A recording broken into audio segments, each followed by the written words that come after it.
नमस्कार, मैं मौली साहू स्वागत करती हूं आपका हिंदी खबर एक्सप्रेस में। चलिए बढ़ते हैं आज की ताजा खबरों की ओर। धार्मिक नगरी अयोध्या में चल रहे विकास कार्यों पर विपक्ष द्वारा काम को रोके जाने के आरोपों के मामले को लेकर भाजपा के पूर्व सांसद लल्लू सिंह ने निराधार बताया है। इस दौरान उन्होंने भाजपा पार्टी कार्यालय पर प्रेस कॉन्फ्रेंस करके विकास कार्यों की जानकारी साझा की। उन्होंने बताया कि प्रधानमंत्री नरेंद्र मोदी के नेतृत्व व मार्गदर्शन में अयोध्या को देश के विकसित शहरों में एक बनाने परिकल्पना को साकार स्वरूप दिया गया है, जिसको लेकर दिल्ली में 2019 में अयोध्या पर्व के माध्यम से वैश्विक स्तर पर इसको प्रसारित किया गया, जिसका परिणाम आज अयोध्या के सर्वांगीण विकास के रूप में जनता के सामने आया। लल्लू सिंह ने बताया कि विपक्ष ने कभी सकारात्मक राजनीति नहीं की, केवल गुमराह करने की राजनीति को अपना आधार बनाते हुए जनता के सामने गलत आंकड़े प्रस्तुत किए।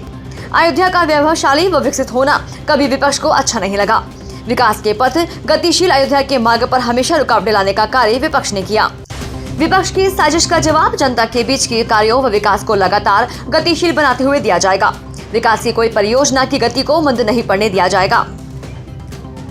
इसी वर्ष अयोध्या से जगदीशपुर 4 लेन का शिलान्यास तत्कालीन रेल राज्य मंत्री मनोज सिन्हा के द्वारा अयोध्या बाराबंकी जफराबाद रेलवे लाइन का दोहरीकरण, अयोध्या धाम रेलवे स्टेशन का निर्माण समेत रेलवे की कई परियोजनाओं का शिलान्यास किया गया।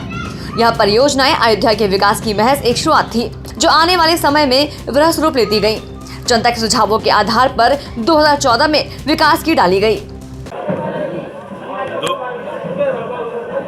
विपक्ष ने जो आरोप लगाया है कि अयोध्या में विकास के काम रुक गए, उनका आरोप निराधार है। विपक्ष अयोध्या के विकास का काम तेजी के साथ चल रहा है। 2014 में जब हमको सांसद होने का सौभाग्य प्राप्त हुआ और मोदी जी इस देश के प्रधानमंत्री बने, हम लोगों के मन में यह विश्वास जाग गया कि अयोध्या में भगवान राम का भव्य मंदिर बनेगा। इसलिए अयोध्या के जो इंफ्रास्ट्रक्चर के काम हैं, बड़े बड़े अयोध्या का बड़ा स्वरूप बने, इसलिए बहुत सारी परियोजनाओं को हम लोगों ने 16 तक स्वीकृत करा लिया, या बहुत सारी परियोजनाओं को 14 से लेकर के लगातार उस परियोजनाओं को स्वीकृत कराने के लिए प्रयास करते रहे। जैसे रेलवे लाइन का दोहरीकरण, अयोध्या रेलवे स्टेशन, माल गोदाम का अयोध्या कैंट से सलारपुर स्थानांतरण, कोल डिपो का अयोध्या से बिल्लहर घाट स्थानांतरण,